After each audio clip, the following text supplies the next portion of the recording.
கோவையில் 18 லட்சம் திட்ட மதிப்பீட்டில் நவீன சுத்திகரிக்கப்பட்ட தானியங்கி குடிநீர் இயந்திரத்தை மக்களின் பயன்பாட்டிற்காக திறந்து வைத்தார் அம்மா பேரவை இணை செயலாளரும் சிங்கநல்லூர் சட்டமன்ற உறுப்பினருமான KR ஜெயராமன். சிங்கநல்லூர் சட்டமன்ற தொகுதி 60வது வார்டு CMC காலனி பகுதியில் நீண்ட ஆண்டு காலமாக குடிநீர் பற்றாக்குறை இருந்து வந்ததாக அப்பகுதி மக்கள் தெரிவித்திருந்தனர்.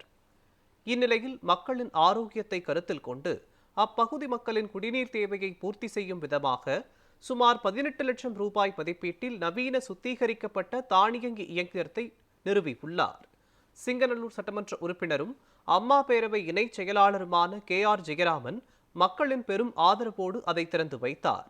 அதேபோல் சிங்கநல்லூர் சட்டமன்ற தொகுதிக்குட்பட்ட உப்புலிபாளையம் 60வது வார்டு பகுதியில் தொகுதி மேம்பாட்டு நிதியில் 25 லட்சம் ரூபாய் திட்ட மதிப்பீட்டில் புதிய பொது விநியோக கடை கட்டும் பணிகளையும் துவங்கி வைத்தார். அவருக்கு அப்பகுதி மக்கள் சட்டமன்ற உறுப்பினருக்கு நன்றி தெரிவித்தனர்.